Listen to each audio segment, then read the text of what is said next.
বেশ কয়েকদিন ধরে টানা বৃষ্টিতে ভারতে তৈরি হয়েছে বন্যা পরিস্থিতি। এতে বেশ বিপাকে পড়েছেন দেশটির উত্তরাঞ্চলের বাসিন্দারা। ঘরবাড়ি ছাড়াও ডুবেছে সড়ক মহাসড়ক। বিপদসীমার উপর দিয়ে প্রবাহিত হচ্ছে যমুনা নদীর পানি। রাজধানী নয়াদিল্লি ও আশপাশের বিভিন্ন এলাকা তলিয়েছে হাঁটু পানির নিচে। এমনকি ঐতিহাসিক তাজমহলের পাশ দিয়েও বইছে বন্যার পানি।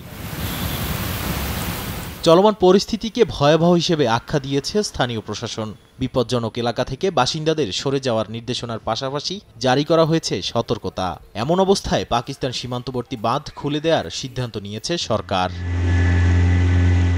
আগে থেকেই অতিবৃষ্টিতে তলিয়ে আছে পাকিস্তানের বিভিন্ন অঞ্চল। দেশটির পাঞ্জাব প্রদেশের চেনাব নদীর তীরবর্তী মুলতান ও আশপাশের এলাকাতে ডুবে আছে বাড়িঘর ও কৃষিজমি। বিপাকে পড়েছেন হাজারো মানুষ। তাই ভারত থেকে বাঁধ ছেড়ে দেওয়ার পরিস্থিতিকে মরার উপর খাড়ার ঘা হিসেবে দেখছেন অনেকেই।